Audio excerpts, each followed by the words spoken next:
فرشتہ صفت انسان جو دوسروں کے عیب چھپاتا ہے، اللہ بھی اس کے عیب چھپاتا ہے۔ ایک نئی آباد ہونے والی بستی میں مکان نمبر 15 عمر دین کا تھا، جس کے متعلق مشہور تھا کہ اس مکان میں جن بھوت رہتے ہیں۔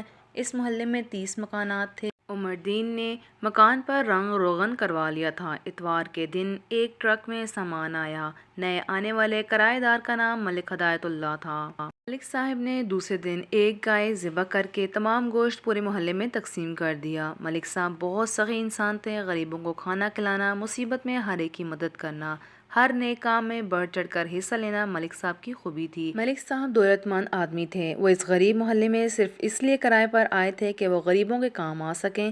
چاہتے تو کسی اچھے علاقے میں بہترین مکان بھی خرید سکتے تھے۔ ایک ماہ بعد رات کے پچھلے پہر ملک صاحب کے مکان کی چھت پر عورتوں کے رونے کی آوازیں آنے لگیں۔ پڑوس کے لوگ ڈر گئے۔ ملک صاحب کے پاس ایک پستول اور ایک 2 ناری بندوق تھی، مگر ملک صاحب نے جلد بازی کا مظاہرہ نہ کیا۔ ملک صاحب سوچ رہے تھے کہ صرف رات کو ہی بھوت مکان کی چھت پر آ کر شور مچاتے ہیں، مکان کے اندر کمروں یا صحن میں کیوں نہیں گھومتے پھرتے نظر آتے، صرف ڈرانے کے لیے رات کو ہی کیوں چھت پر آتے ہیں۔ ایک ہفتہ مزید مکمل سکون سے گزر گیا، مگر ایک ہفتے کے بعد پھر چھت پر گھوڑے گدھے کے دوڑنے اور عجیب و غریب ڈرونی آوازیں آنا شروع ہو گئیں۔ ایک ہفتہ مکمل خاموشی رہی۔ ملک صاحب نے چھت پر 2-3 ٹوٹی پھوٹی لوہے کی الماریاں رکھ کر الماریوں کے پیچھے 3 کرسیاں بھی رکھ دیں۔ چھت پر جب بھی بڑی لائٹس ملک صاحب لگواتے، دوسرے دن ہی وہ ٹوٹ جاتیں اور چھت پر مکمل اندھیرا ہی رہتا۔ ایک دن ملک صاحب عشاء کی نماز مسجد میں ادا کرنے کے بعد اپنے 2 محافظوں کے ساتھ الماریوں کے پیچھے لگی ہوئی کرسیوں میں بیٹھ گئے۔ دائیں بائیں دونوں طرف محافظ اور درمیان میں ملک صاحب بندوق لے کر بیٹھ گئے۔ ملک صاحب نے محافظوں کو سمجھا دیا تھا کہ گولی نہ چلانا۔ 2 دن گزرنے کے بعد رات کے پچھلے پہر انہوں نے ایک سایہ چھت کی دیوار پر دیکھا۔ ملک صاحب اور ان کے ساتھی ہوشیار ہو گئے، مگر وہ چاہتے تھے کہ سایہ ذرا نزدیک آ جائے۔ ملک صاحب اور ان کے ساتھیوں نے مکمل خاموشی اختیار کی، مگر اپنی اپنی پستول اپنے اپنے ہاتھوں میں مضبوطی سے سنبھال لیں۔ لوہے کی الماری کے پیچھے سوراخوں سے ملک صاحب اور ان کے ساتھیوں نے مکمل جائزہ لیا۔ سایہ چھت کے بالکل بیچ میں بیٹری سے چلنے والا ٹیپ ریکارڈر رکھ کر بجانے لگا۔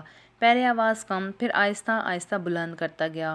ملک صاحب نے ایک ہوائی فائر کر دیا۔ سایہ ڈر کر بھاگنے لگا تو ملک صاحب اور ان کے ساتھیوں نے اسے پکڑ لیا۔ کسی جانور کی کھال پہنے ہوئے تھے اور سر پر مصنوعی سینگ لگا رکھے تھے۔ ملک صاحب نے خفیہ لائٹس روشن کیں تو دیکھا کہ کوئی آدمی تھا۔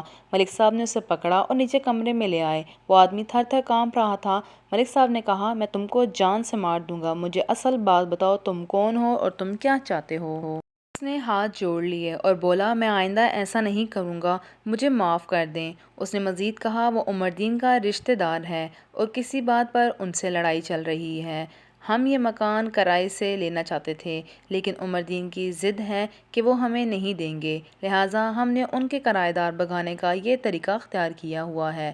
اس نے ملک صاحب سے درخواست کی کہ وہ اس بات کا تذکرہ کسی سے نہ کریں۔ ہماری عزت کا خیال رکھیں ورنہ ہم بہت بدنام ہو جائیں گے۔ ملک صاحب نے کہا، تم فکر نہ کرو، میں کسی سے بھی اس بات کا ذکر نہیں کروں گا اور تمہارا مسئلہ حل کرنے کی کوشش کروں گا۔ ملک صاحب نے اسے گھر جانے کی اجازت دے دی۔ دوسرے دن ملک صاحب نے عمر دین کو بلایا اور انہیں سمجھایا کہ رشتہ داروں کا احترام کرنا چاہیے۔ اتحاد میں بڑی برکت ہے۔ آپ کے جو رشتہ دار آپ سے یہ مکان کرائے پر لینا چاہتے ہیں، میری ضمانت پر آپ انہیں دے دیں۔ اسی گلی میں ایک اور مکان خالی ہو رہا ہے، میں وہاں منتقل ہو جاؤں گا۔ اپنے اس رشتہ دار سے اختلاف ختم کر دیں، اسی میں اللہ برکت دے گا۔ دوسرے دن ملک صاحب نے دونوں خاندانوں کو اپنے گھر بلایا اور ان کی بات کروا دی۔ عمر دین کے رشتہ دار ملک صاحب کے اس سلوک سے اتنے متاثر ہوئے کہ انہوں نے کہا کہ ہمیں خوشی ہوگی اگر آپ اسی گھر میں رہیں۔ عمر دین سے ہماری صلح ہو گئی ہے، یہی بات سب سے اچھی ہے۔ ملک صاحب نے بھوت والے قصے کا بھی ذکر نہ کیا۔ جو انسان دوسروں کے عیب چھپاتا ہے، اللہ بھی اس کے عیب چھپاتا ہے۔ اگلی اخلاقی سٹوری پر کلک کیجیے۔ اللہ حافظ۔